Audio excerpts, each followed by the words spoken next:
ahora sí. Ahora sí los de atrás me escucharon. Está bien.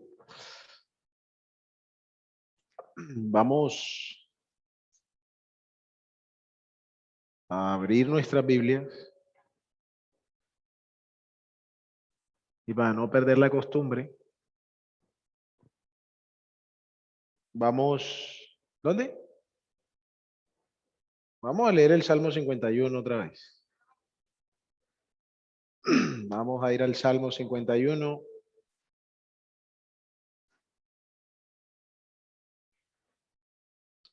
La vez anterior estuvimos introduciendo, empezamos partiendo del Salmo 51 pensando en algunos asuntos acerca de la adoración. Entonces, vamos a volver a leer desde el versículo 15.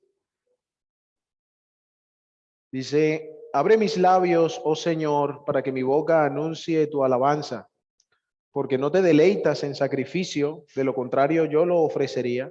No te agrada el holocausto. Los sacrificios de Dios son el espíritu contrito. A un corazón contrito y humillado, oh Dios, no despreciarás. Haz bien con tu benevolencia a Sión, edifica los muros de Jerusalén. Entonces te agradarán los sacrificios de justicia, el holocausto y el sacrificio perfecto. Entonces se ofrecerán novillos sobre tu altar. Que el Señor nos bendiga a través de su palabra. Vamos a orar.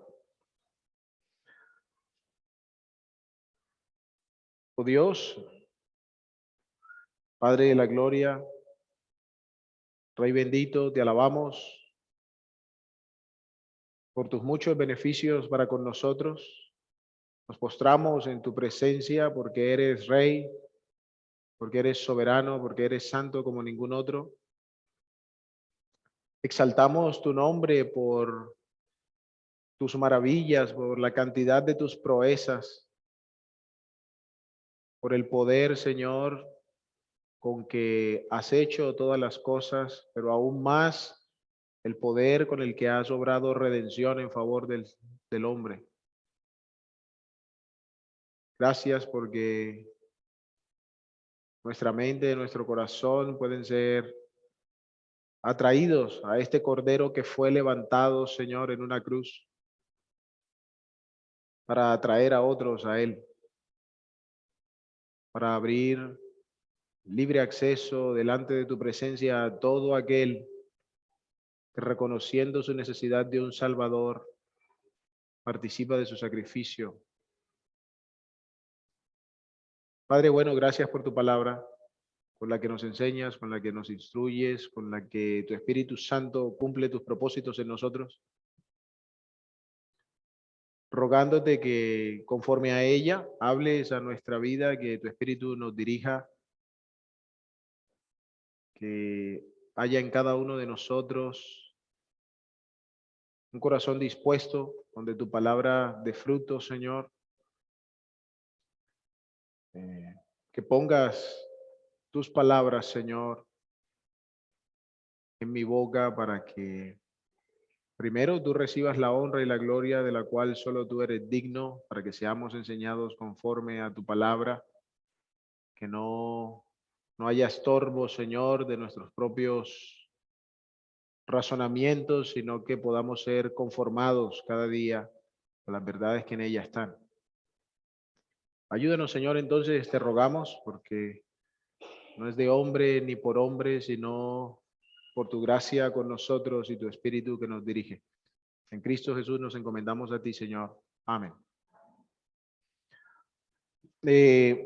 Bueno, estuvimos partiendo del Salmo 51, de cómo David en los últimos versículos del Salmo, después de su arrepentimiento, está abordando de manera indirecta el asunto de la adoración. Y vimos cómo a la luz del Salmo habían dos cosas que eran fundamentales en el ejercicio de la adoración o en la comprensión que David tenía acerca de la adoración. Vamos a ver si logramos recordar un poco. El primero, ¿cuál fue? Dijimos que el centro de la adoración es Dios. El centro de la adoración es Dios. El sentido de la adoración es Dios. De Dios la adoración es que deriva su significado, su propósito, su sentido. Y bueno, que ejemplificamos o que vimos en la manera como el conocimiento que tenía David acerca de Dios, cómo hablaba acerca de Dios, reconocía la santidad, el gobierno, la justicia de Dios, el poder de Dios, etcétera. Y la segunda cosa que vimos entonces, el segundo principio que vimos que está inmerso en la adoración es que las escrituras son las que rigen nuestra adoración. No podemos brindar una verdadera adoración aparte del consejo de Dios a través de ella.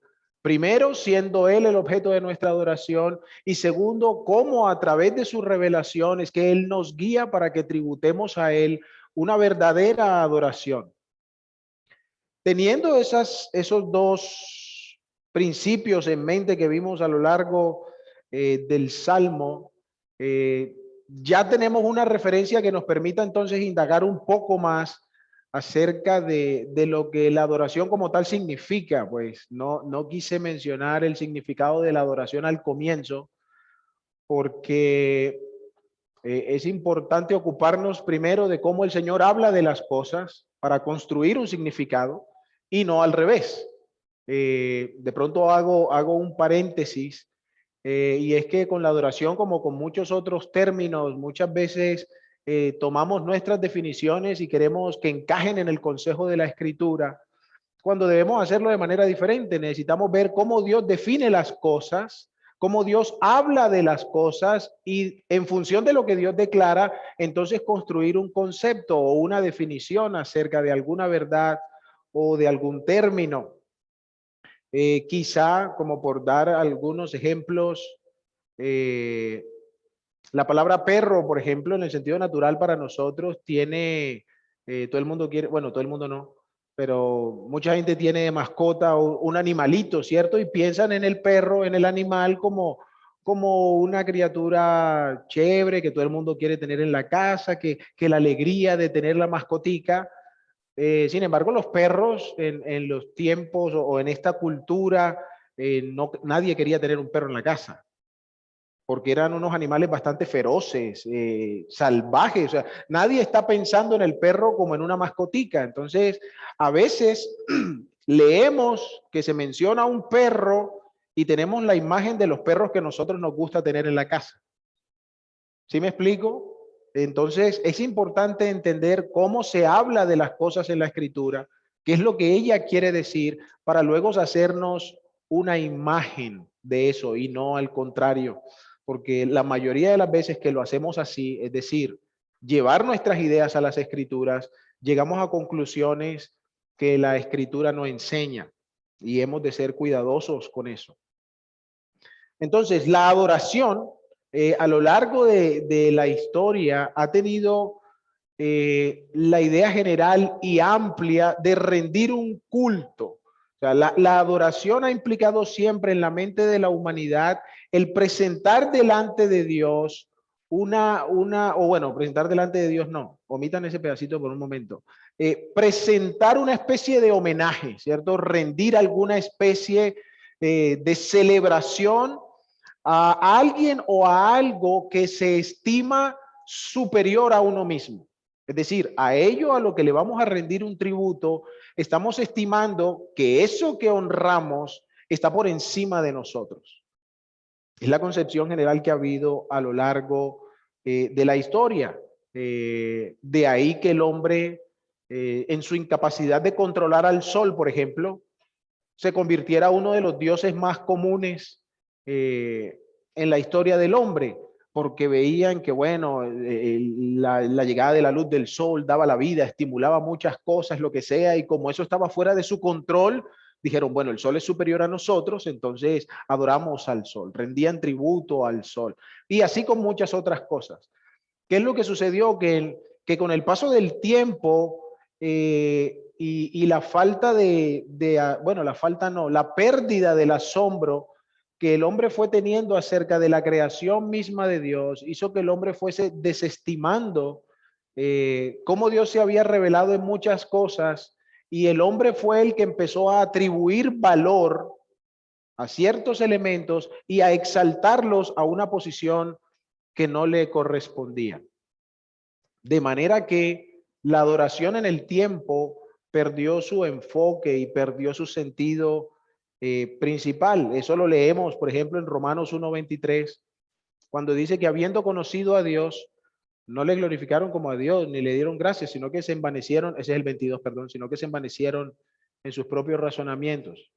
Cambiaron la gloria del Dios corruptible, ese sí es el 23, por imagen de cosas corruptibles.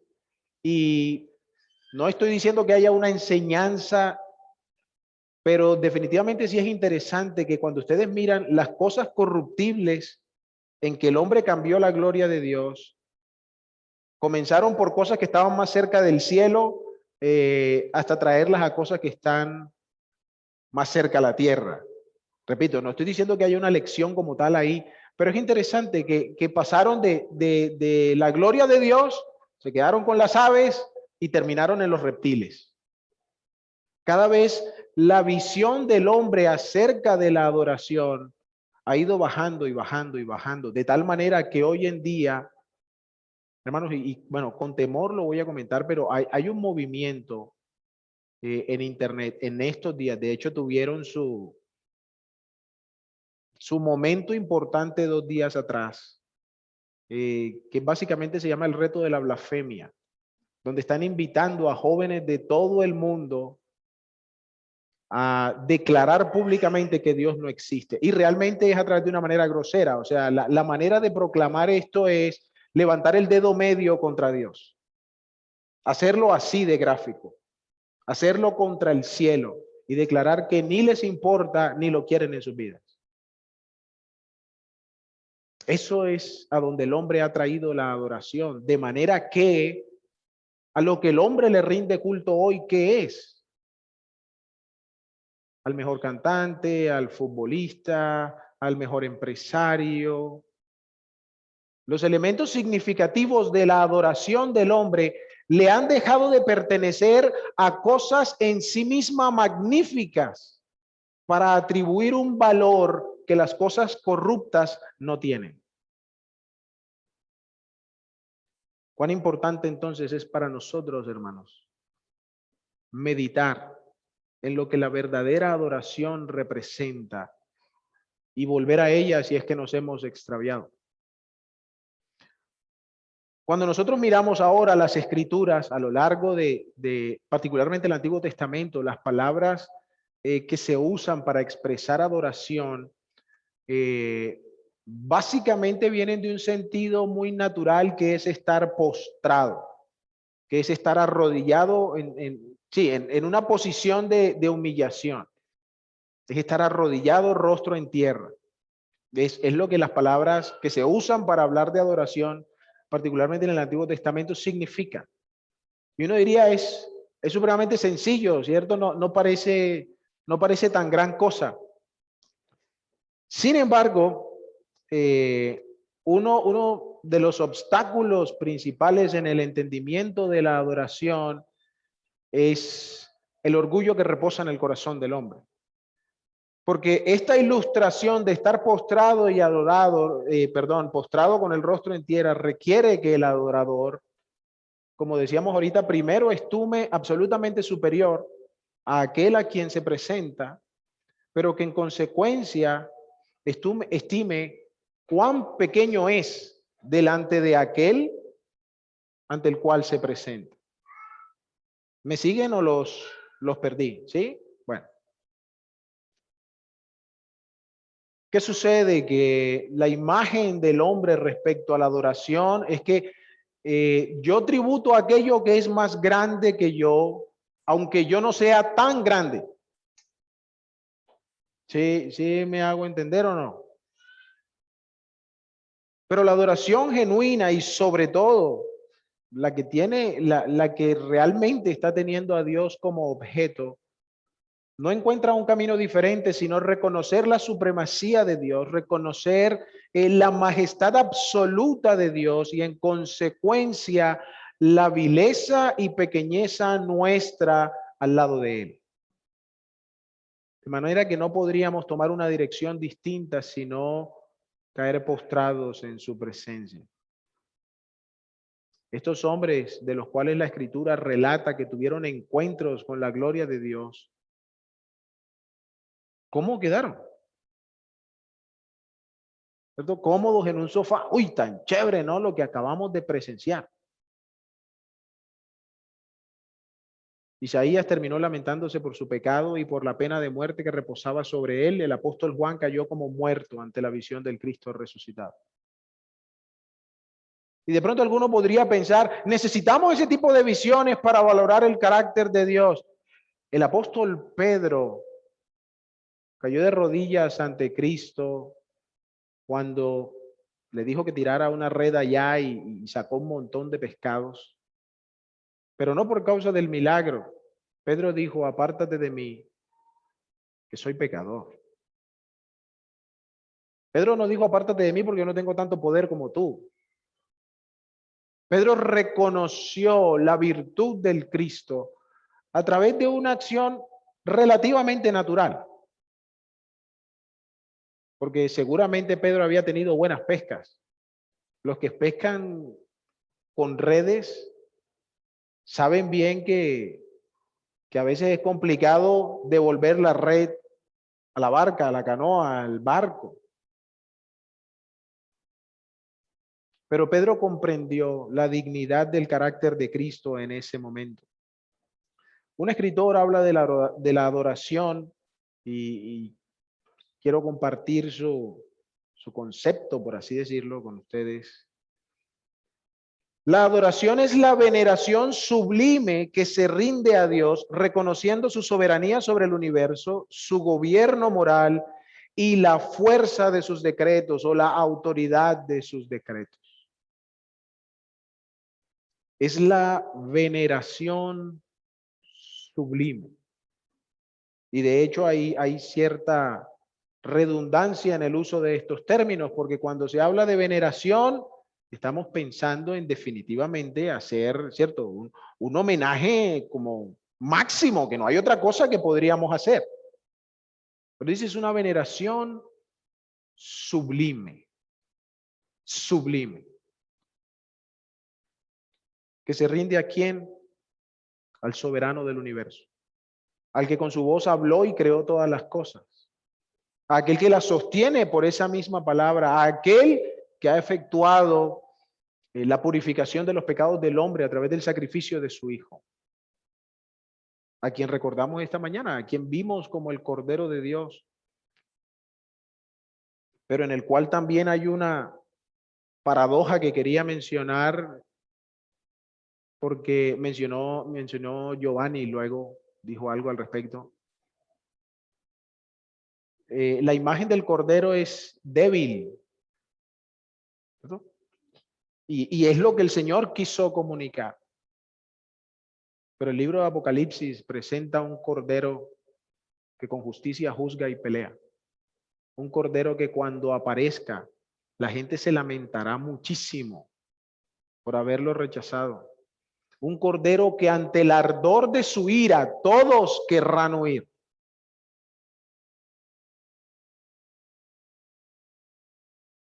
Quizá nos falta a veces contemplar esa faceta del Cordero, si es que hemos de rendir mejor adoración. Entonces, la adoración, hermanos, de manera legítima, la adoración a la que somos llamados como pueblo de Dios, es a reconocer al Dios que entre nosotros ha hecho morar su nombre. Es a exaltar, a tributar, a dar lo máximo que Él es digno de recibir, por cuanto Él es glorioso, perfecto, santo, poderoso, no hay otro como Él. ¿Qué tipo de Dios es al que nosotros venimos a adorar?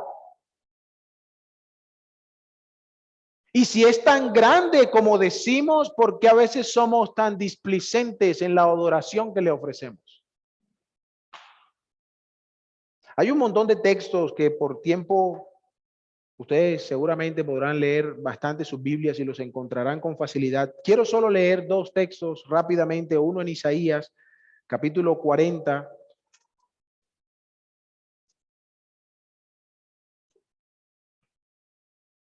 que siempre de niño me ha causado una imagen incomprensible al pensar en un Dios que con su mano mide, con el hueco de su mano mide las aguas,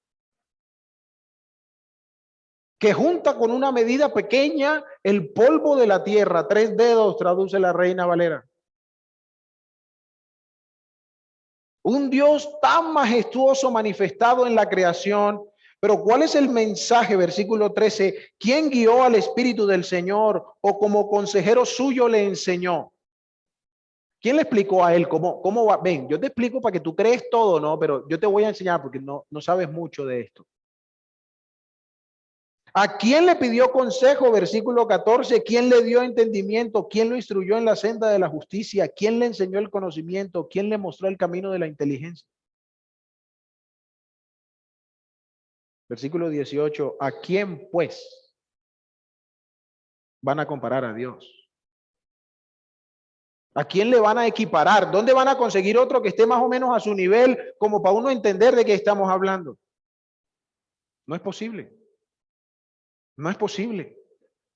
El apóstol Pablo luego en Romanos capítulo 11, mucho tiempo después, y siendo el énfasis del apóstol Pablo, la gloriosa salvación que Dios ha hecho en Cristo y cómo diseñó, preparó, ejecutó y trajo la bendición de dicha salvación a los hombres, aún a través de la historia, entre comillas, contradictoria del pueblo de Israel, quienes siendo preparados por Dios para manifestar su gloria, ahora sufren el haber abandonado la gloria de Dios.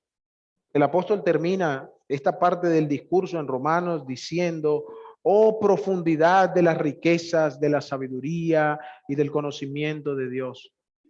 Cuán insondables son sus juicios e inescrutables sus caminos. ¿Por qué son tan inescrutables? ¿Quién conoció la mente del Señor? ¿Quién fue su consejero? ¿Quién le dio a él para que él tuviera y en consecuencia Dios tuviera que recompensarlo? Porque, versículo 36, esto es adoración. Porque de él y por él y para él son todas las cosas. Todas las cosas. ¿Usted y yo estamos ahí? Bueno, ya se durmieron. ¿Usted y yo estamos ahí? Sí. Nos da como sustico, pero ahí estamos, hermanos. A él sea la gloria por los siglos, para siempre. Y nosotros decimos, amén. Bueno, ni el sol, ni la luna, ni las estrellas, ni los ángeles, que los ángeles son bastante impresionantes de por sí.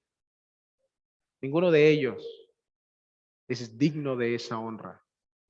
Los mejores ángeles están alrededor del trono diciéndole: santo, santo, santo, Jehová de los ejércitos. Toda la tierra está llena de tu gloria. Ahora, llevando esto un poco al ejercicio práctico de la adoración, como mencionamos en el Salmo, como tomamos partiendo del Salmo, que las prácticas que se puedan incluir en la adoración no son la adoración misma. Son formas como la adoración se expresa, mas no son lo que la adoración en sí es, porque la adoración es la veneración sublime del Rey de Reyes y Señor de Señores. No hemos visto aquí que se enaltezca ninguna práctica. No hemos visto que cierta costumbre sea el cumplimiento de la adoración. El cumplimiento de la adoración es darle a él la gloria. ¿Cuándo? Siempre. Eso incluye nuestras prácticas ¿cierto? De culto. Eso incluye que estemos aquí juntos, eso incluye que meditemos las escrituras, eso incluye tantas cosas que hacemos, hermanos. Pero la adoración ni son esas cosas como tal, ni está limitada a esas actividades o momentos de la vida. De tal suerte que algún predicador afirma que la pobreza que se encuentra en nuestras prácticas de adoración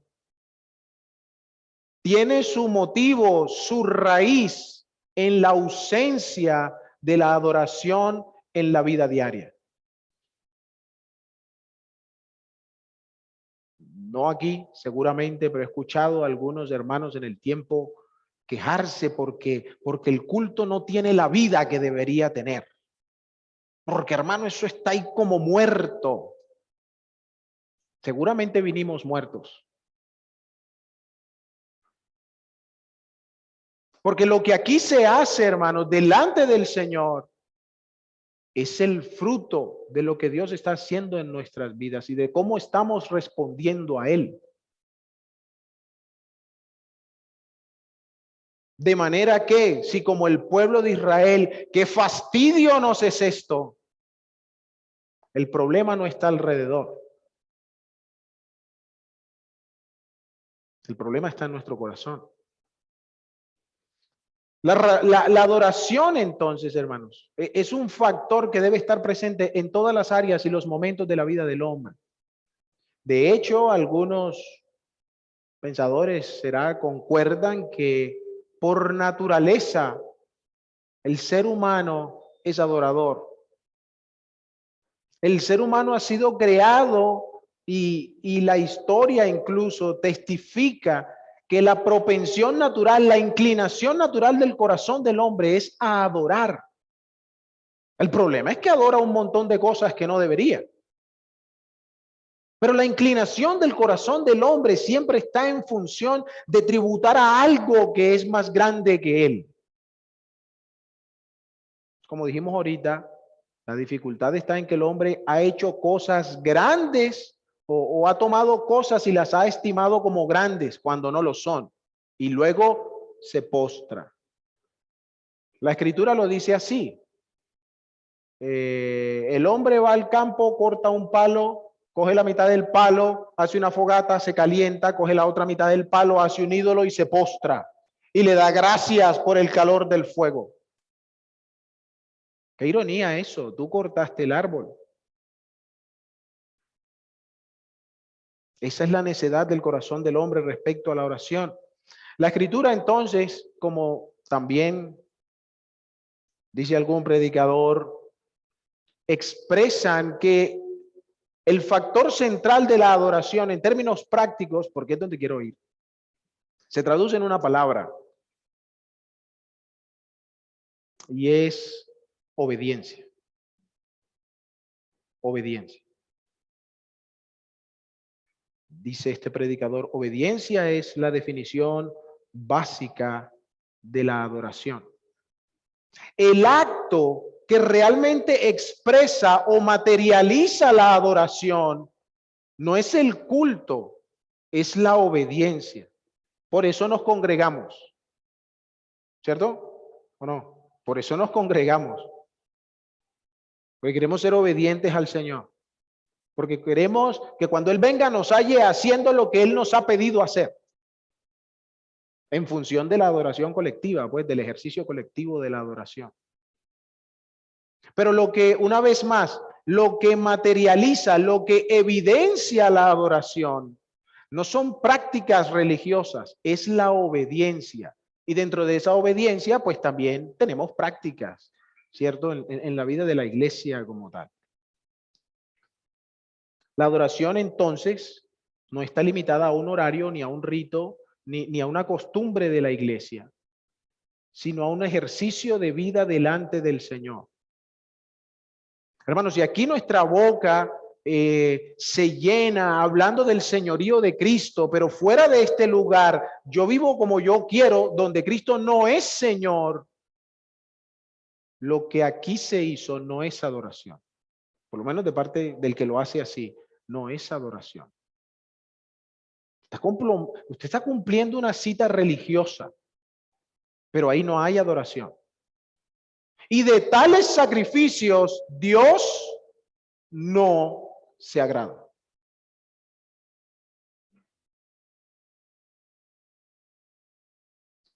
Vamos a ir brevemente, me gustaría estudiarlo en algún momento. Vamos a ir al libro de Malaquías. Y bueno, si el Señor lo permite, estudiaremos Malaquías, pero después de que pasemos por otro profeta. Vamos a entender mejor un poco esto de la adoración estudiando el libro de Ageo. Así que, bueno, les invito a que lo vayan leyendo y se vayan familiarizando con él. Y Malaquías también es un libro que va más al diario de lo que la adoración representa. Pero simplemente vamos como a hacer un barrido ahí para mirar estos ejemplos. Malaquías presenta una fuerte conexión, como lo hace toda la escritura, pero quizá por las costumbres de Israel y el tiempo en el que esto se está presentando después del exilio, hay una relación un poco más estrecha y clara respecto a lo que la adoración representa en términos de la vida diaria, de cómo la adoración haya su lugar en todo momento de la vida del que pertenece a Dios, no solo cuando hace cosas de cristiano, sino por causa de ser una nueva criatura. ¿Sí comuniqué la diferencia o no? No es hacer, la adoración no se basa en hacer cosas de cristiano, la adoración está basada en que ahora somos una nueva creación. Y si usted deja de ser una nueva creación cuando va al trabajo, entonces usted tendrá razón para no adorar a Dios. Pero si usted en su trabajo sigue siendo una nueva creación, entonces ahí también le corresponde delante de Dios darle la gloria por siempre o en cualquier otro entorno. Malaquías, entonces, en el libro de Malaquías aparece repetidas veces el carácter de Dios. Dios hablando de lo que Él es y de lo que Él ha significado para su pueblo. Leemos expresiones de su gran nombre, su gloria, su temor, su honor, su pacto, su santuario. Vamos a leer un hito nomás. Malaquías 1:14, por ejemplo. La última parte, la segunda parte del versículo dice, porque yo soy el gran rey, dice el Señor de los ejércitos, y mi nombre es temido entre las naciones. Quien está hablando con ustedes, quien está exponiendo la carga del Señor delante de ustedes, es uno que es temible, es uno que es el gran rey, o lo que quería decir el rey de reyes, el que está por encima de cualquier otro rey. Aquel a quien los reyes tributan la autoridad. Eso es lo que quiere decir con el tema de gran rey. Y mi nombre, dice, mire, no lo que hago, mi nombre es temible.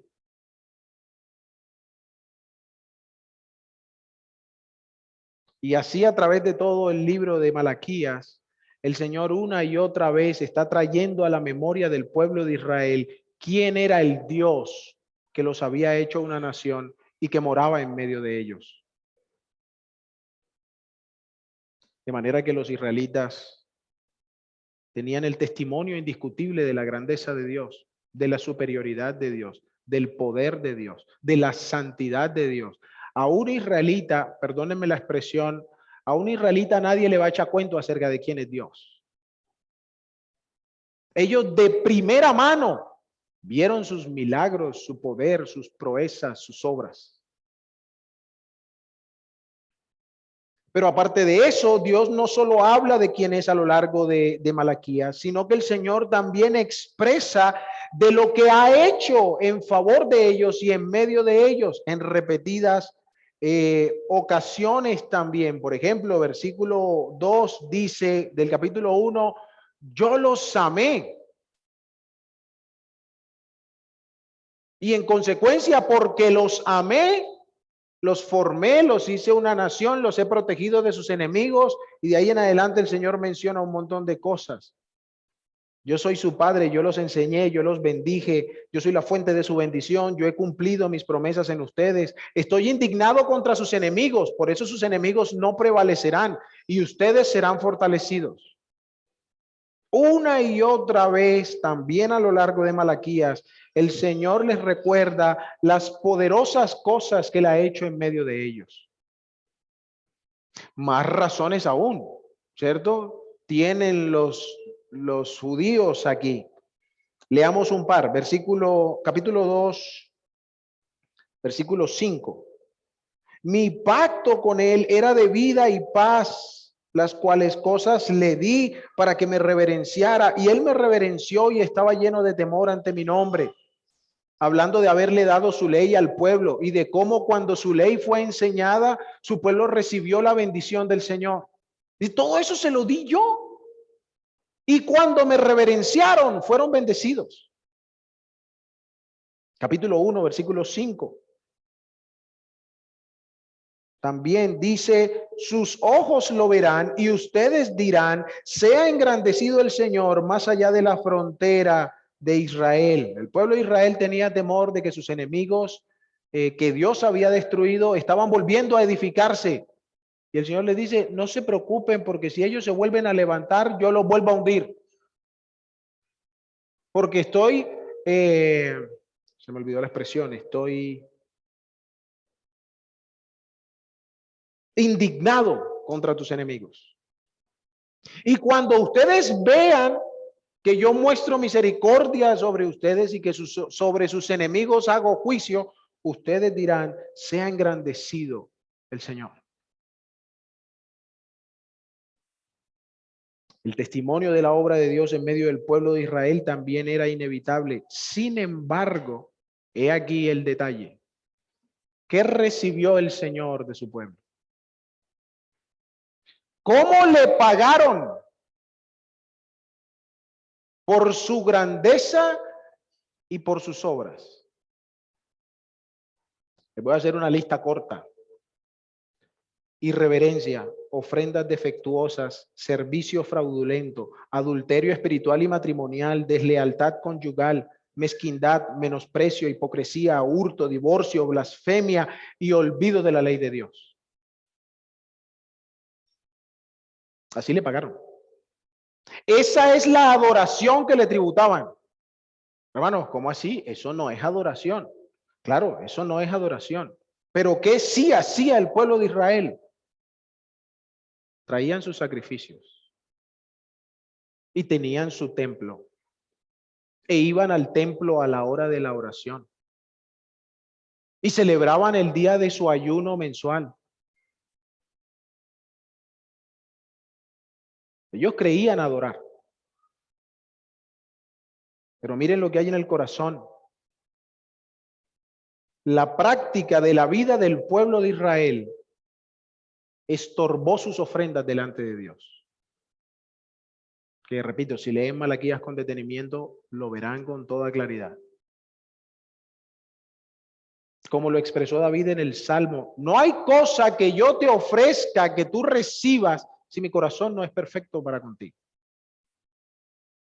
Y cuando así es, a ti te agradará toda ofrenda de nuestra mano.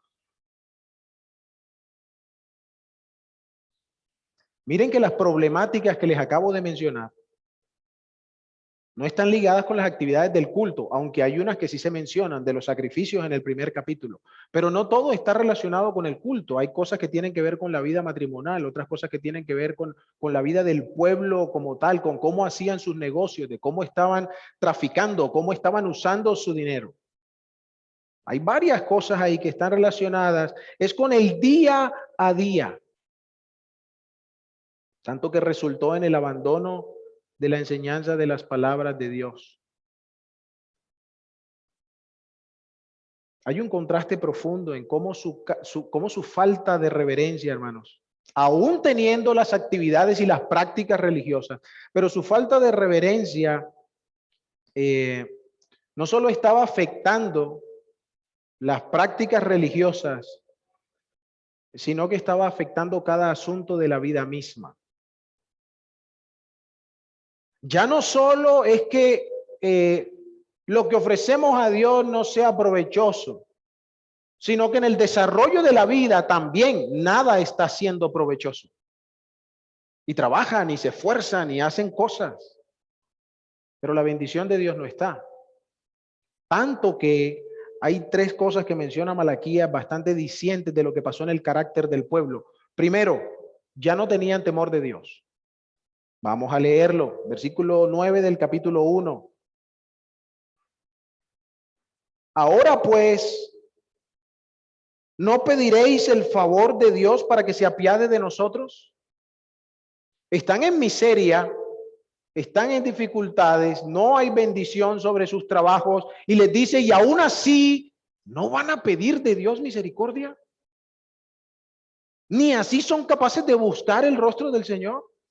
La misma idea aparece luego en el capítulo 3, versículo 5. Al final, ¿qué dice al final del versículo? No tienen temor de mí. No me temen. No hay reverencia al Señor. La segunda cosa que pasó con ellos es que corrompieron la imagen del carácter de Dios. Hicieron a Dios una persona totalmente diferente de la que es. Capítulo 2, versículo 17, por ilustrar una de varias menciones. Ustedes han cansado al Señor con sus palabras y dicen, ¿en qué lo hemos cansado? Y miren la respuesta del Señor. Cuando dicen, todo el que hace mal es bueno a los ojos del Señor y en ellos se complace. ¿Es eso cierto? Pero miren la razón por la cual lo hacen. O, ¿dónde está el Dios de justicia? Como todo el mundo está haciendo algo, todo el mundo está actuando mal y Dios no le ha tirado candela a todo el mundo y los ha acabado. Entonces eso es prueba de que Dios se complace con el injusto. Porque si no, un Dios justo hubiese hecho algo. ¿Ven lo que está pasando en la mente de este pueblo?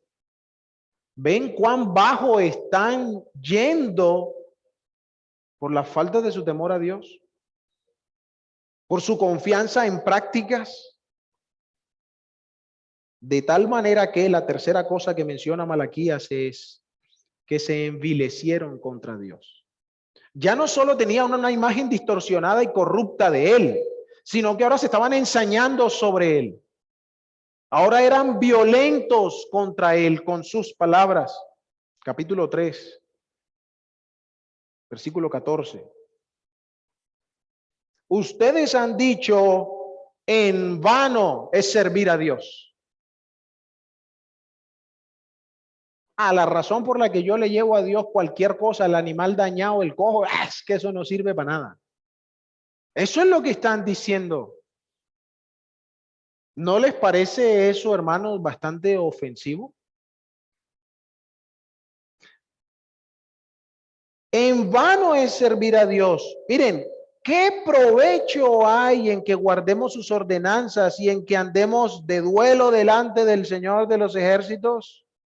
Por eso ahora llamamos bienaventurados a los soberbios. Uy, hermano, ¿qué está pasando? La gente verdaderamente feliz en este mundo es la arrogante y orgullosa porque hacen lo que les da la gana y prosperan. Es lo que termina diciendo el versículo. Nadie les hace nada.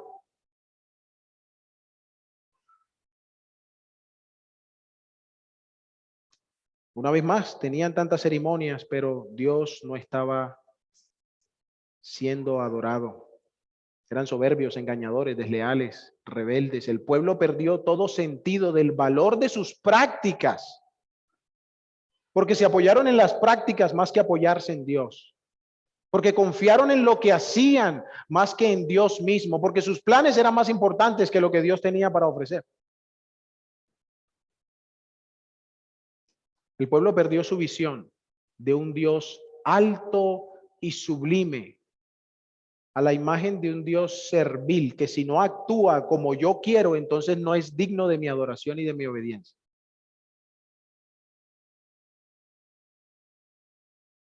¿Acaso no le pasa eso a la iglesia, hermanos? ¿Acaso no nos está pasando a nosotros?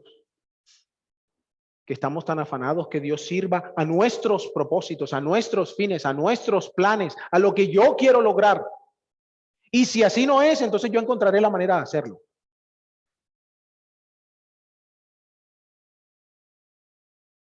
Algunas preguntas para reflexionar y terminar. ¿Cómo podría un creyente, hermano, estar confiado porque va a un culto? Y aún, ¿cuánta confianza podría ser eso para un incrédulo? Solo el hecho de estar en un culto. Culto donde nuestra atención generalmente va a ese pequeño cuadrado que está colgado allá en la columna. Cuando estamos esperando más el momento de salir, porque tengo cosas que hacer. Donde prima la urgencia del hambre, no de la ofrenda a Dios. ¿Qué tipo de confianza podríamos tener nosotros de estar así en un culto? Cuando el celular es nuestra herramienta. Y no precisamente porque estamos viendo la Biblia en el celular. O estamos dormidos, o estamos pensando cómo vamos a resolver el negocio de mañana. ¿Cómo puede lo que ofrecemos aquí, hermanos, magnificar el nombre de Dios cuando por dentro estamos llenos de rencor, de amargura, de malicia? Cuando estamos llenos de palabras deshonestas, cuando estamos llenos de prácticas deshonestas.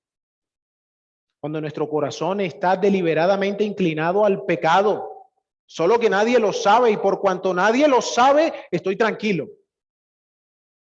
Oh, si conocieras al Dios que está en los cielos, que todo lo ve, o tendrías temor o dejarías la hipocresía.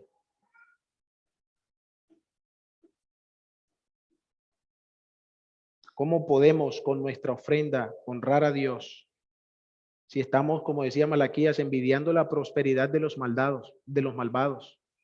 Si estamos insatisfechos con la provisión del Señor, si estamos frustrados porque las metas que quiero, por muy espirituales que sean, no se consiguen. ¿Cómo habría el Señor de gozarse en medio de un pueblo que descuida sus deberes en el hogar? Esposos, esposas, padres, hijos. Que no nos interesa invertir en el reino de Dios. No estoy hablando de dinero, aunque a veces es necesario.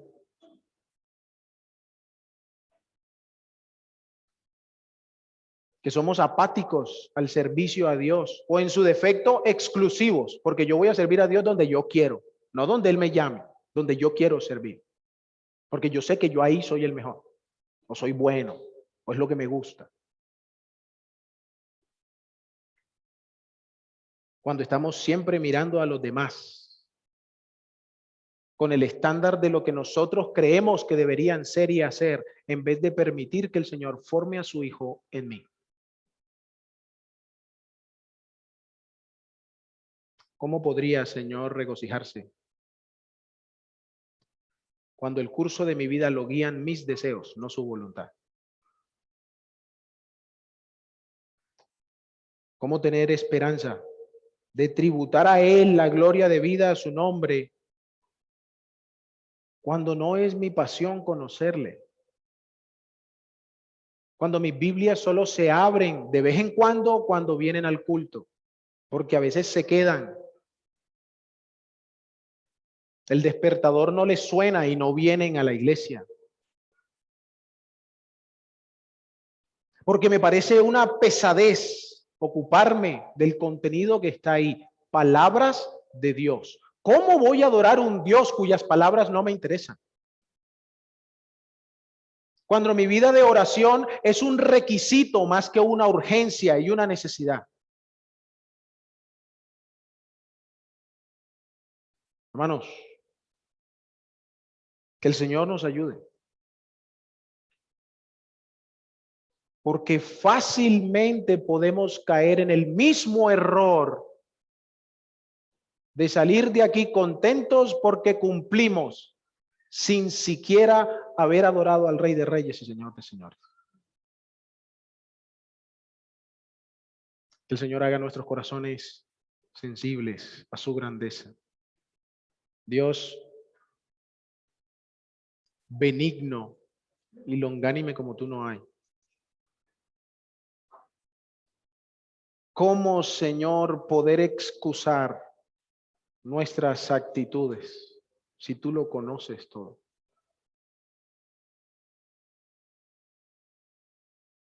Queriendo ser obedientes a tu presencia, entonces, Señor, nos postramos y confesamos, Señor,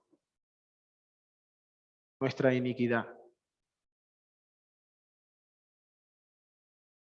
Que nuestra confianza ha dejado de estar en ti, en la vida diaria, para creernos satisfechos con que hacemos ciertas cosas. Padre, redarguye nuestro corazón y haznos saber si hay algún asunto que estorbe nuestra adoración a ti, porque solo tú la mereces, porque no hay a quien compararte, porque tú eres Dios grande y temible sobre todas las cosas. Cuando tú has decidido actuar, no hay quien detenga tu mano. No hay quien cuestione tus planes y tus propósitos con justa causa. Confesamos, Señor, que muy seguramente hemos perdido de vista lo que la verdadera adoración demanda en nuestra vida. Porque hemos sido adoradores de culto, no en espíritu y en verdad. Porque nos gusta gozar de tu bien, pero no someternos a tu autoridad. Oh Padre, que nuestros corazones sean hechos sensibles, sean tocados por tu palabra y por tu espíritu, Señor. Porque todos necesitamos brindarte una adoración cada vez mejor. Algunos tendremos más cambios que hacer, pero Padre, guíanos por medio de tu espíritu, para que tu nombre no sea blasfemado entre los gentiles por nuestra causa. Para que no haya en tu pueblo, Señor, una actitud semejante como la de aquellos que perecieron en el desierto.